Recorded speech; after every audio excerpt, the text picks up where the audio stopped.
इस साल जितिया व्रत 14 सितंबर को रखा जाएगा। इस दिन भाद्रपद मास की अष्टमी तिथि है। आज हम इस वीडियो में जीवित पुत्रिका व्रत की कथा सुनेंगे। तो चलिए शुरू करते हैं। सबसे पहले हम एक लोटा अपने पास रख लेंगे और हाथ में कुछ अक्षत या फिर फूल रखकर कथा सुननी शुरू करेंगे। इस दिन चीलों और सियारों की कथा सुनी जाती है। कथा इस प्रकार है। एक वन में सेमेर के पेड़ पर एक चील रहती थी। पास की झाड़ी में एक सियारन भी रहती थी। दोनों आपस में दोस्त थी। चीलो सियारन से इतना प्यार करती थी कि वो जो कुछ भी खाने को लेकर आती थी उसमें से सियारन के लिए जरूर देती। इस तरह दोनों हंसी खुशी दिन बिता रहे थे। एक बार वन के पास गांव में औरतें जित्तीय पूजा की तैयारी कर रही थी। चीलों ने उसे बड़े ध्यान से देखा और अपनी सखी सियारों को भी बताया। फिर दोनों सहेलियों ने तय किया कि वे भी यह व्रत करेंगी। सियारों और चीलों ने जित्तीय व्रत का रखा। बड़ी निष्ठा और लगन से मंगल कामना करके पूरे दिन निर्जला व्रत रही। मगर रात होते ही सियारन को भूख प्यास सताने लगी।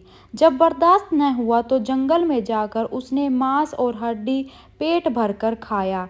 चीलों ने हड्डी चबाने के कड़ कड़ की आवाज़ सुनी तो पूछा कि यह कैसी आवाज़ है। सियारन ने कह दिया, बहन भूख के मारे पेट गुड़गुड़ा रहा है, यह उसी की आवाज़ है। लेकिन चीलों ने सियारन का झूठ पकड़ लिया।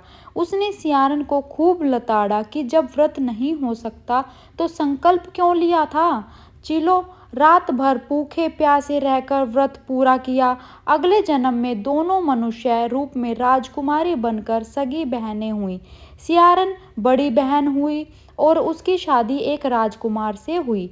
चीलो छोटी बहन हुई, उसकी शादी उसी राज्य के मंत्री पुत्र से हुई। बाद में दोनों राजा और मंत्री बने। सियारन के जो भी बच्चे होते वे मर जाते, जबकि चीलों के बच्चे स्वस्थ और हट्टे कट्टे रहते। इससे उसे जलन होने लगी। उसने उन्हें मारने की सोची। उनका सिर कटवाकर डब्बे में बंद करा दिया, पर वह शीश मिठाई बन जाती और बच्चों का बाल तक बाका न होता। इस तरह सियारन की बहन के बच्चों और उसके पति को मारने की कोशिश विफल हो गई। आखिरकार देव योग से उसे भूल का आभास हुआ। उसने क्षमा मांगी और बहन के बताने पर जीवित पुत्री का व्रत विधि विधान से किया तो उसके पुत्र भी जीवित रहे। पहली कथा संपन्न होती है। दूसरी कथा राजकुमार जिमुतवाहन।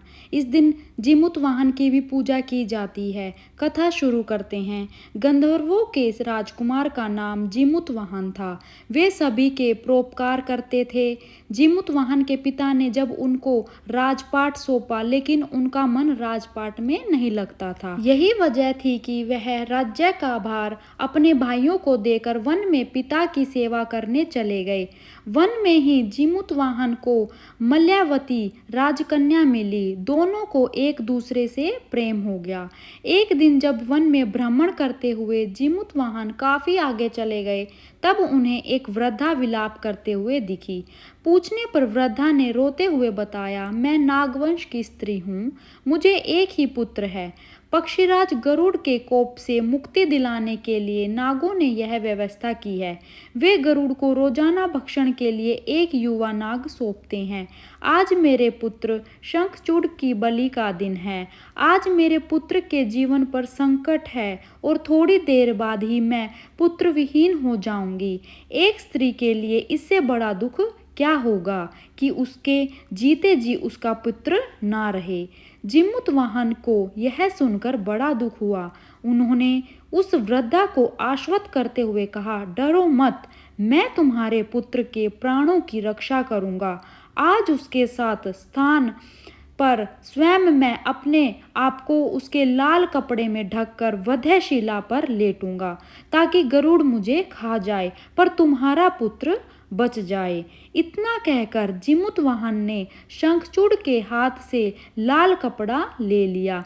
वे उसे लपेटकर गरुड़ को बलि देने के लिए चुनी गई। वधशिला पर लेट गए। नियत समय पर गरुड़ आए और लाल कपड़े में ढके जीमूतवाहन को पंजे में दबोचकर पहाड़ के शिखर पर जाकर बैठ गए। गरुड़ ने अपनी कठोर चोंच से जीमूतवाहन पर प्रहार किया। जीमूतवाहन के शरीर से मांस का बड़ा हिस्सा नोच लिया। इसकी पीड़ा से जीमूतवाहन की आंखों से आंसू बह निकले और वह दर्द से कराहने लगे। अपने पंजे में जकड़े प्राणी की आंखों में से आंसू और मुंह से कराह सुनकर गरुड़ बड़े आश्चर्य में पड़ गए, क्योंकि ऐसा पहले कभी न हुआ था। उन्होंने जीमूतवाहन से उनका परिचय पूछा। जीमूतवाहन ने सारा किस्सा कह सुनाया कि कैसे एक स्त्री के पुत्र की रक्षा के लिए वह अपने प्राण देने आए हैं। आप मुझे खाकर भूख शांत करें। गरुड़ उनकी बहादुरी और दूसरे की प्राण रक्षा के लिए स्वयं का बलिदान देने की हिम्मत से बहुत प्रभावित हुए। उन्हें स्वयं पर पछतावा होने लगा। वह सोचने लगे कि एक यह मनुष्य है जो दूसरे के पुत्र की रक्षा के लिए स्वयं की बलि दे रहा है, और एक मैं हूँ जो देवों के संरक्षण में हूँ किंतु दूसरों की संतान की बलि ले रहा हूँ। उन्होंने जीमूतवाहन को मुक्त कर दिया। गरुड़ ने कहा, हे मनुष्य, मैं तुम्हारी भावना और त्याग से बहुत प्रसन्न हूँ। मैंने तुम्हारे शरीर पर जो घाव किए हैं उसे ठीक कर देता हूँ। तुम अपनी प्रसन्नता के लिए मुझसे कोई वरदान मांग लो। राजा जीमूतवाहन ने कहा कि हे पक्षीराज, आप तो सर्वसमर्थ हैं। अगर आप प्रसन्न हैं और वरदान देना चाहते हैं तो आप सर्पों को अपना आहार बनाना छोड़ दें। आपने अब तक जितने भी प्राण लिए हैं उन्हें जीवन दान दे। गरुड़ ने सबको जीवन दान दे दिया और नागों की बलि न लेने का वरदान भी दिया। इस प्रकार जीमूतवाहन के साहस से नाग जाति की रक्षा हुई। गरुड़ ने कहा कि तुम्हारी जैसी इच्छा वैसा ही होगा। हे राजा, जो स्त्री तुम्हारे इस बलिदान की कथा सुनेगी और विधि पूर्वक व्रत का पालन करेगी, उसकी संतान मृत्यु के मुख से भी निकल आएगी। तब से ही पुत्र की रक्षा के लिए हर साल भाद्रपद मास की अष्टमी पर जीमूतवाहन की पूजा शुरू हो गई। कथा सुनने के बाद फूल और चावल विष्णु जी को समर्पित करेंगे और जीमूतवाहन, चील, सियारन को भी चावल समर्पित करेंगे और बचे हुए चावल हम लोटे में डाल देंगे। बाद में फिर हमें ये चंद्रमा को अर्घ्य देना है और फिर आरती करेंगे। ऐसे जीवित पुत्रिका व्रत की कथा संपन्न होती है। आपको मेरी ये वीडियो थोड़ी बहुत भी यूजफुल लगी हो तो प्लीज़ मेरी वीडियो को लाइक ज़रूर करें, और पूजा विधि का वीडियो मैंने पहले ही अपलोड कर रखा है तो आप मेरे चैनल पर जाकर देख सकते हैं। मैं डिस्क्रिप्शन में लिंक दे दूंगी। जीमूतवाहन जी आप पर, आपके बच्चों पर अपनी कृपा हमेशा बनाए रखे, मैं यही प्रार्थना करती हूँ। मिलते हैं आपको नेक्स्ट वीडियो में, तब तक के लिए बाय, टेक केयर, जय श्री राम।